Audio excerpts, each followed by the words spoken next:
오늘도 기도의 자리에 나오신 성도님들 환영하고 축복합니다. 사도신경으로 우리의 신앙을 고백하겠습니다. 전능하사 천지를 만드신 하나님 아버지를 내가 믿사오며 그 외아들 우리 주 예수 그리스도를 믿사오니 이는 성령으로 잉태하사 동정녀 마리아에게 나시고 본디오 빌라도에게 고난을 받으사 십자가에 못 박혀 죽으시고 장사한 지 사흘 만에 죽은 자 가운데서 다시 살아나시며 하늘에 오르사 전능하신 하나님 우편에 앉아 계시다가 저리로서 산 자와 죽은 자를 심판하러 오시리라. 성령을 믿사오며 거룩한 공회와 성도가 서로 교통하는 것과 죄를 사하여 주시는 것과 몸이 다시 사는 것과 영원히 사는 것을 믿사옵나이다. 아멘. 찬송가 91장 찬송하시겠습니다.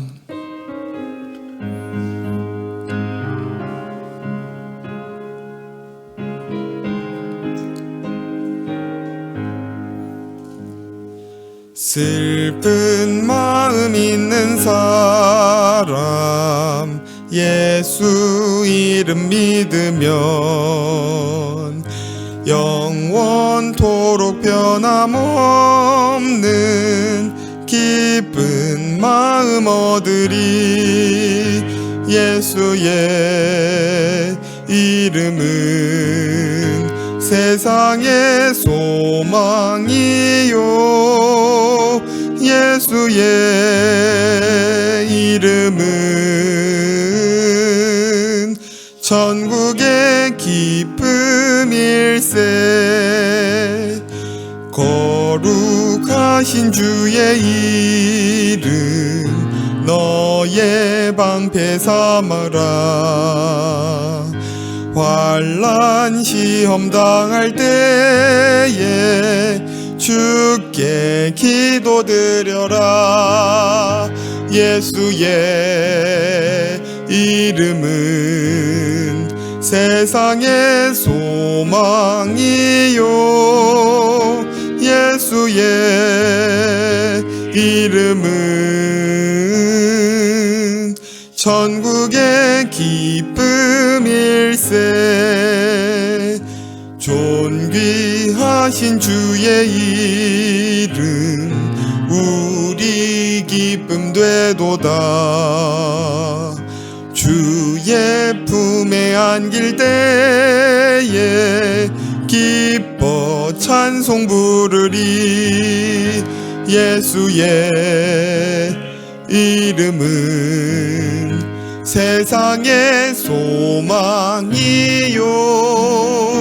예수의 이름은 천국의 기쁨일세. 우리 갈 길 다간 후에 보좌 앞에 나가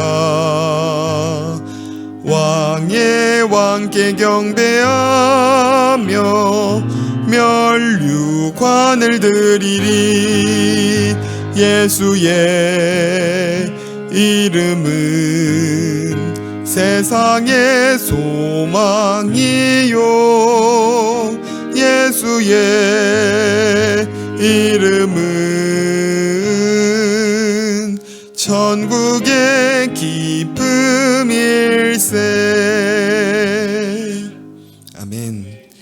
오늘 우리에게 주신 하나님의 말씀은 마가복음 10장 46절에서 52절 말씀입니다. 마가복음 10장 46절에서 52절 말씀입니다. 한 절씩 교독하시겠습니다. 그들이 여리고에 이르렀더니 예수께서 제자들과 허다한 무리와 함께 여리고에서 나가실 때에 디메오의 아들인 맹인 거지 바디메오가 길가에 앉았다가 나사렛 예수시란 말을 듣고 소리질러 이르되 다윗의 자손 예수여 나를 불쌍히 여기소서 하거늘 많은 사람이 꾸짖어 잠잠하라 하되 그가 더욱 크게 소리질러 이르되 다윗의 자손이여 나를 불쌍히 여기소서 하는지라. 예수께서 머물러 서서 그를 부르라 하시니 그들이 그 맹인을 부르며 이르되 안심하고 일어나라 그가 너를 부르신다 하매 맹인이 겉옷을 내버리고 뛰어 일어나 예수께 나아오거늘 예수께서 말씀하여 이르시되 내게 무엇을 하여 주기를 원하느냐 맹인이 이르되 선생님이여 보기를 원하나이다. 함께 읽겠습니다. 예수께서 이르시되 가라 내 믿음이 너를 구원하였느니라 하시니 그가 곧 보게 되어 예수를 길에서 따르니라. 아멘. 지난 시간 예수님과 제자들의 대화를 통해 예루살렘을 향해 오르는 제자들의 목적과 예수님의 목적이 어떻게 상반되는지 살펴보았습니다. 제자들은 예루살렘에 올라가면 로마가 쥐고 있던 권력을 이제는 자신들이 쥐고 한 자리씩 차지하게 될 것을 기대했지만 정작 예수님은 예루살렘을 오르시면서도 그의 마음은 더욱 낮은 곳, 십자가 죽음을 통해 아버지의 영광을 이루고자 하셨습니다. 그리고 나서 오늘 본문에는 뜬금없이 한 맹인 거지에 대한 이야기가 등장하는데요. 이 이야기는 단순히 예수님께서 앞을 보지 못하는 한 맹인을 고쳐준 사건이 아닙니다. 이 맹인은 사실 예수님이 무엇을 위해 예루살렘으로 가는지 설명해 주셨음에도 불구하고 예수님의 목적과 의도를 전혀 알지 못하는, 그렇게 예수님을 보고도 보지 못했던 제자들의 영적 상태를 보여주는 것이죠. 이 맹인이 예수님을 만나는 이야기를 통해서 우리가 과연 영적인 맹인은 아니었는지 돌아보고 우리의 눈을 밝히시는 주님을 바라보며 주님만 따르기로 다짐하는 이 시간이 되기를 소원합니다. 46절을 제가 다시 읽습니다. 그들이 여리고에 이르렀더니 예수께서 제자들과 허다한 무리와 함께 여리고에서 나가실 때에 디메오의 아들인 맹인 거지 바디메오가 길가에 앉았다가, 여리고는 예루살렘으로 올라가는 초입에 위치한 도시였습니다. 예수님과 제자들은 이 여리고에서 나오는 길에 한 맹인을 만나게 된 것이죠. 여기 나타난 맹인에 대한 묘사를 보면 그가 어떤 인생을 살았는지 짐작할 수 있는데요. 먼저 바디메오라는 이 명칭은 그의 이름이 아니었습니다. 바는 아들이라는 뜻이어서 바디메오는 디메오의 아들이라는 것이죠. 당시 이름은 그 사람의 운명과 정체성을 보여주는 것이었는데 바디메오는 한 번도 자신의 이름으로 불리지 못하는, 자신의 존재 의미와 가치를 찾을 수 없는 비참한 인생을 살았던 것입니다. 뿐만 아니라 그는 맹인 거지로 사람들에게는 하나님의 저주를 받았다는 그 무시와 조롱을 받았고, 그렇게 아무것도 가진 것이 없는 길바닥 인생을 살았던 것입니다. 그런데 그런 그에게 한 가지 희망의 소식이 들려오는데요. 47절을 함께 읽겠습니다. 시작. 나사렛 예수시란 말을 듣고 소리질러 이르되 다윗의 자손 예수여 나를 불쌍히 여기소서 하거늘. 바디메오는 나사렛 예수시라는 말을 듣자 곧바로 다윗의 자손 예수여 라고 그를 부릅니다. 우리는 나사렛 예수라는 표현이나 다윗의 자손이라는 표현이 익숙하기 때문에 그런가 보다 하고 넘어갈 수 있지만 당시 시대적 상황을 이해하고 이 말씀을 보면 달리 보이게 됩니다. 먼저 나사렛 예수라는 말은 당시에 예수님을 폄하하는 표현이었습니다. 요한복음 1장에 예수님을 처음 만난 나다나엘이 나사렛 예수라는 얘기를 들었을 때 나사렛에서 무슨 선한 것이 나올 수 있겠냐며 비웃었는데요. 나사렛은 작고 보잘것없는 마을이었기 때문에 이것은 나다나엘의 특별한 생각이 아니라 누구나 가지고 있는 보편적인 생각이었습니다. 그러나 이 맹인은 그렇게 사람들이 나사렛 예수라고 수군거리는 소리를 듣고선 그간 마음으로 품고 있던 소망이 입으로 터져 나오며 그를 다윗의 자손 예수라고 외친 것입니다. 그런데 이 다윗의 자손이라는 호칭도 당시 그리 쉽게 뱉을 수 있는 말이 아니었습니다. 왜냐하면 당시 로마 제국의 지배 아래 있던 유대인들에게 다윗의 자손이라는 말은 이스라엘을 회복할 메시아, 즉 왕의 도래를 의미했기 때문에 종교 지도자들에게는 반역의 의미로 해석될 수 있는 위험한 발언이었던 것입니다. 그럼에도 바디메오가 이처럼 외칠 수 있었던 것은 예수께서 참 메시아이심을 분명히 알고 있었기 때문이었는데요. 이사야 35장 5절에서 6절을 우리 함께 읽겠습니다. 시작. 그때에 맹인의 눈이 밝을 것이며 못 듣는 사람의 귀가 열릴 것이며 그때에 저는 자는 사슴같이 뛸 것이며 말 못하는 자의 혀는 노래하리니 이는 광야에서 물이 솟겠고 사막에서 시내가 흐를 것임이라. 이 말씀은 메시아가 이 땅에 오실 때 나타날 증거들을 나열한 말씀입니다. 바디메오의 외침은 바로 이 구약의 말씀에 근거한 것으로 그저 무모하거나 공허한 고백이 아니라 예수께서 참 메시아이심을 확신한 믿음의 고백이었던 것이죠. 바디메오에게 중요한 것은 예수께서 선한 것이 나올 수 없는 나사렛 출신인지 혹은 로마의 권력을 무너뜨리고 왕으로 군림할 분인지가 아니라 말씀에 약속된 것처럼 맹인된 자신의 눈을 밝히시고 회복시키실 참 메시아라는 사실이었습니다. 그렇기 때문에 그는 사람들의 편견과 또 위협에도 불구하고 다윗의 자손 예수여 나를 불쌍히 여기소서라고 외칠 수 있었던 것이죠. 우리 또한 예수께서 우리의 구주가 되신다는 고백을 참 많이 하는데요. 이런 고백을 할 때 여러분은 예수가 어떤 분이심을 믿음으로 이런 고백을 하시나요?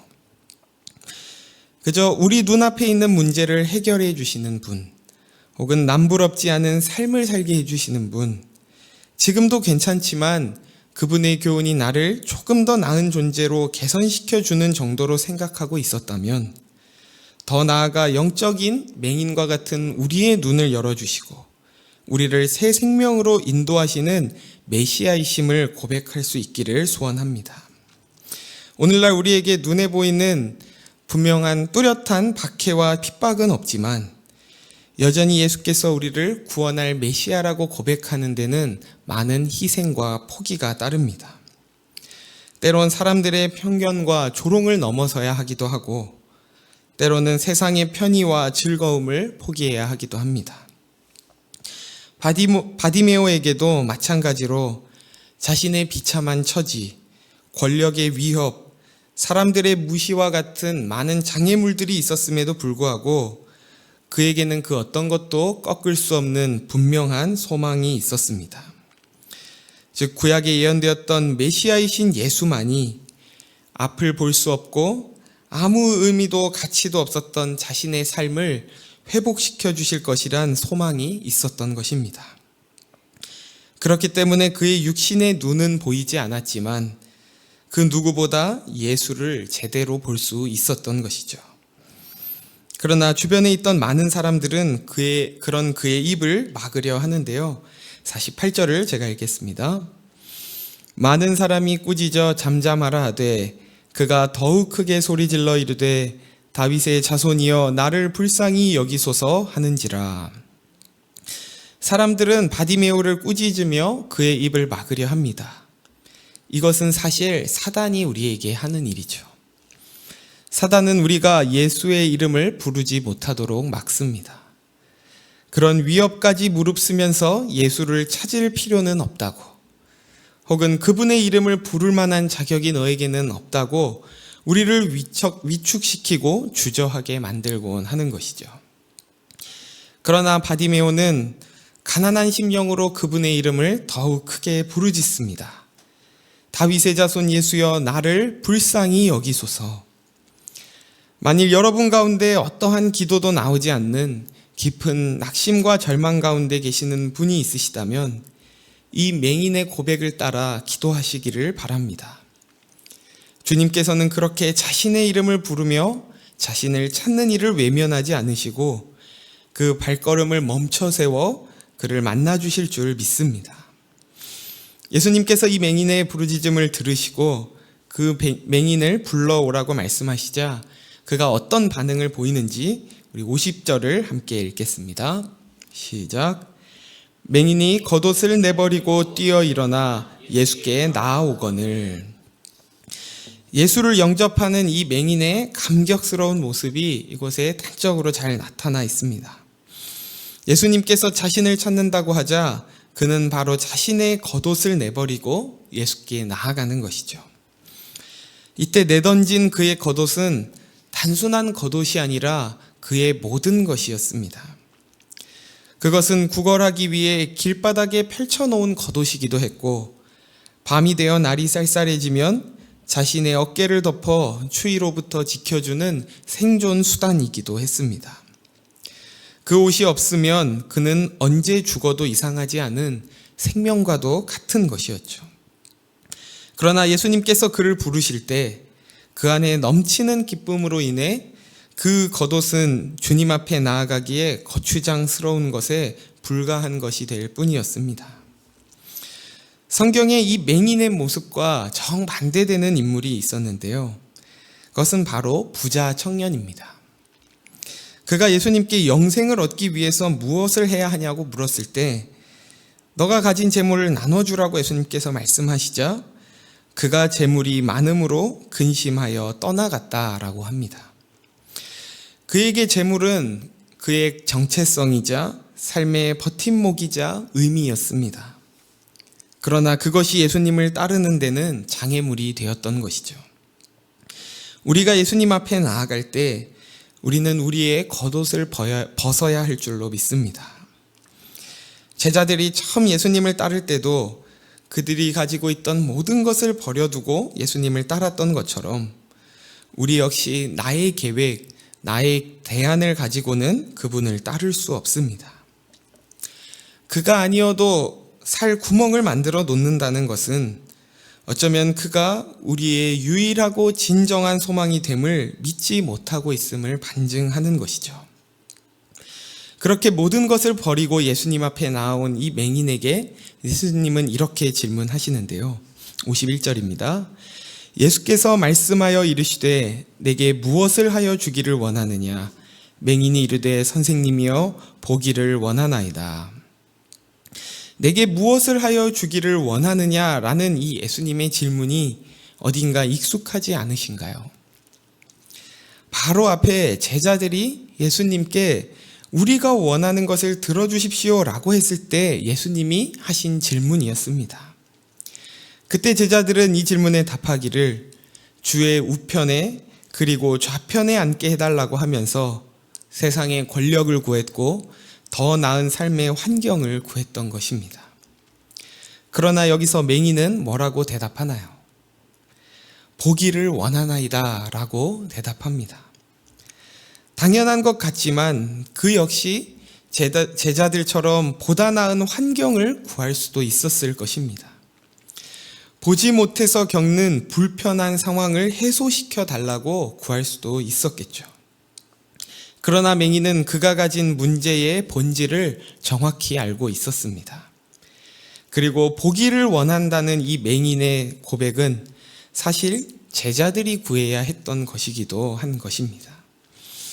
만일 주님께서 성도님들에게 내게 무엇을 하여 주기를 원하느냐라고 물으신다면 뭐라고 대답하시겠습니까?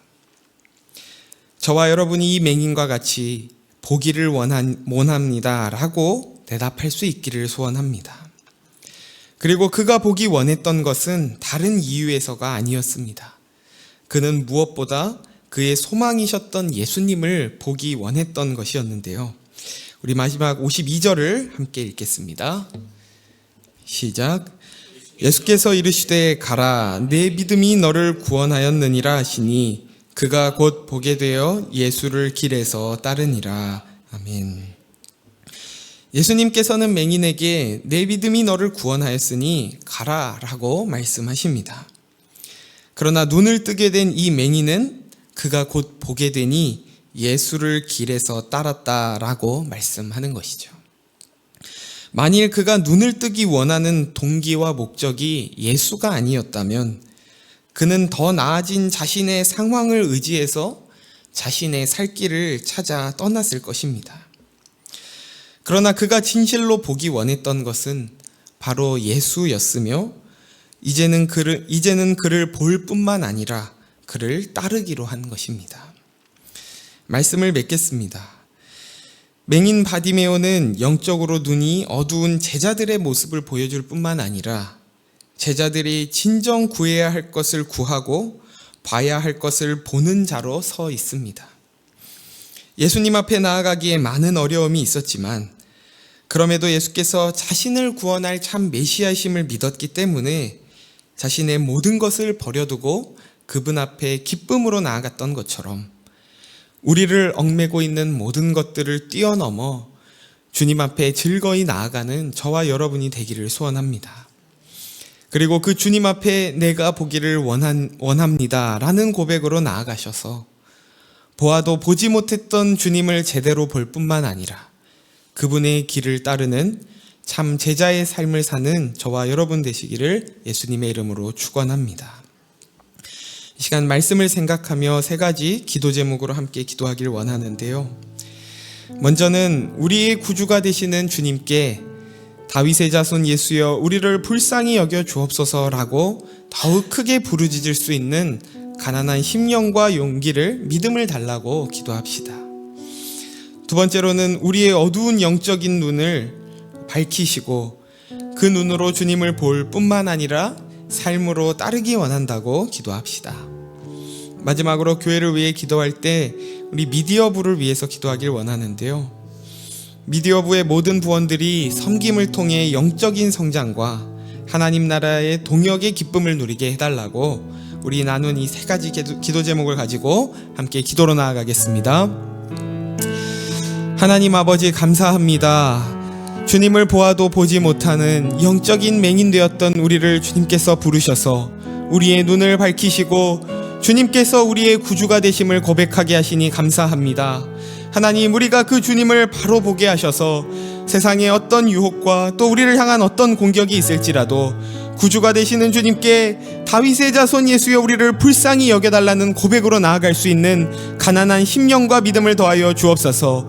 우리의 환경을 보고 세상을 보면 주님 앞에 나아가지 못할 이유들이 많지만 주님께서 그 말씀 가운데 예언되었던 참 메시아이심을 우리가 바로 볼 때에 우리의 모든 것을 버려두고 주님 앞에 나아갈 수